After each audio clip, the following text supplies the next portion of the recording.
Bismillahirrahmanirrahim. Dear students, our daughters and sons from Gaza, honorable federal ministers, government officials, and officers from PMDC, Assalamu alaikum and a very good afternoon. It's really a great honor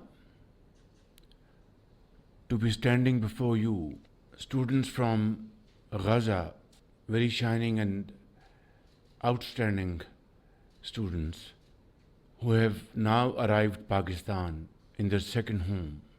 Your plight is all very well known, not only to us, but the entire world.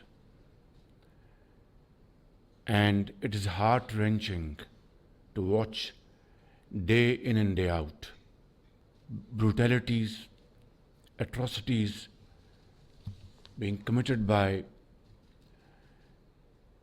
Israeli occupation forces, which have so far killed more than 43,000 Palestinian brothers and sisters. Thousands of them martyred in the arms of their mothers. Thousands on the streets of Gaza. Cities after cities have been demolished. Villages after villages have been razed to ground. And yet, the international community has yet to act. Speeches, resolutions, and commitments are still to see the light of the day. Whether these are Security Council resolutions or other international forums, including ICJ at Hague, nothing has helped in bringing ceasefire in Gaza, and the world has not seen this kind of carnage in contemporary history. I want to share my sincere feeling with you, my dear students, our brothers, our sisters, that Pakistan is your second home. Our hearts are there for you. Our houses are there for you. Our institutions are there for you. Our teachers are there for you. Everything we can do will not be enough to make you comfortable in Pakistan.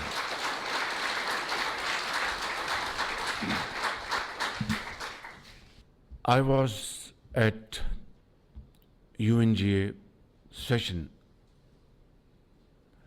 and we heard speeches after speeches speaking about Palestine,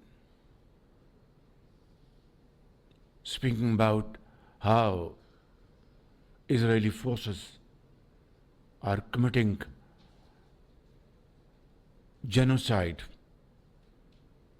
in that part of the world.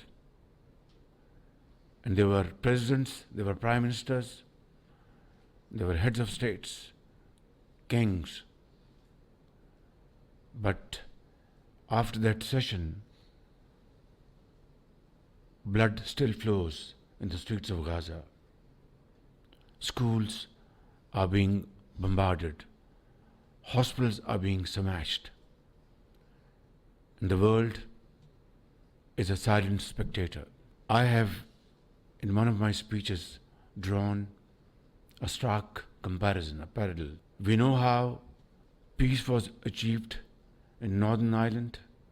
We know how East Timor was carved out as a separate, independent unit. And we know how Sudan was divided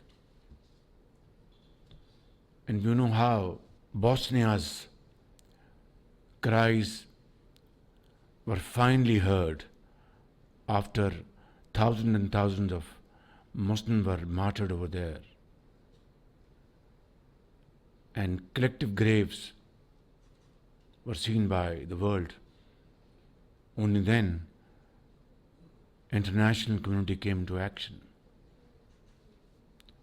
This stark comparison tells us that when the powerful and the mighty wants to achieve something, it is achieved. And when the powerful and mighty want to ignore something, it is ignored. Yet,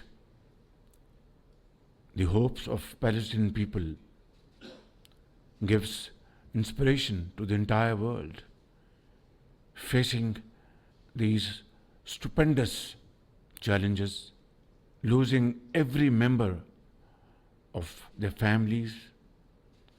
The other day, the world saw two sisters traveling together, and then the elder sister holding the younger sister. God knows where their mother and father is. These kind of heart-wrenching stories have touched every heart, living heart in this world. But it has not touched those who matter and those who have to take a decision to save the people of Gaza and Palestine and Lebanon. Therefore, my brothers and sisters, this is just not a gathering of students, it's a gathering of a family. And I want to assure you that Pakistan is your second home. This first batch of 151 students, financed and promoted by great philanthropist from UK known as the Gaza Health Outreach Program for Education, and Dr. Yusufuddin, Dr. Irfan Malik. They have already earned places in Jannah, inshallah. I have already instructed my colleagues, not instructed, requested them that we have to invite many more 100 students from Gaza to Pakistan who can get highest quality education in Lahore, Karachi, Peshawar, Quetta, Islamabad, and we will be playing host to you. Believe me,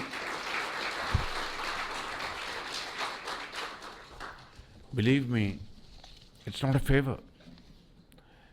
It's a responsibility which I have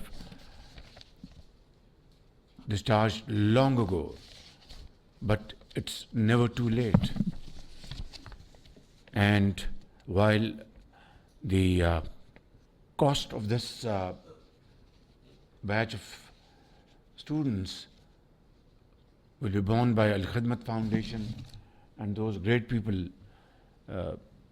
sitting there, I will make sure that while additional students come here in Pakistan, not only we will provide them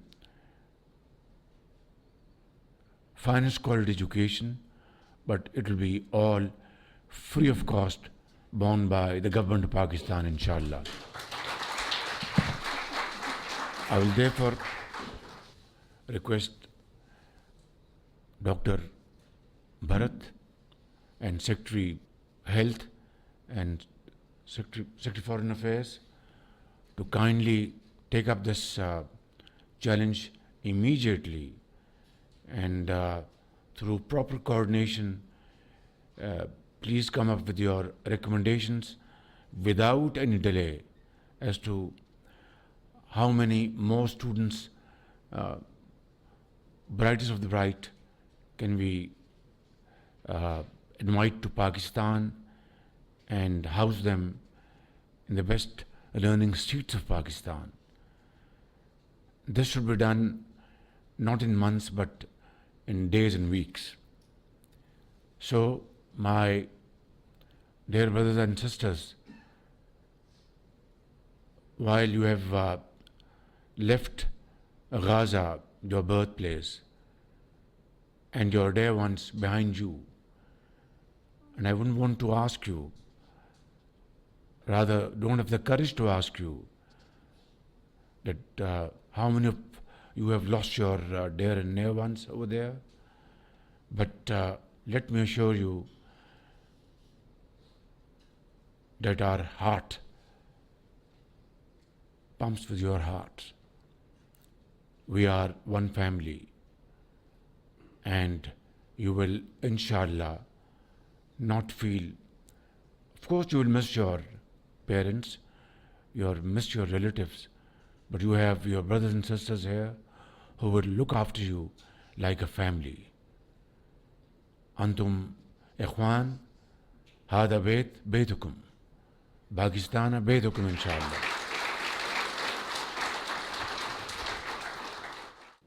قلبي مفتوح لكم يعني أي وقت إن شاء الله، ونانا موجودين مشتاقين، هذا فرض علينا يعني.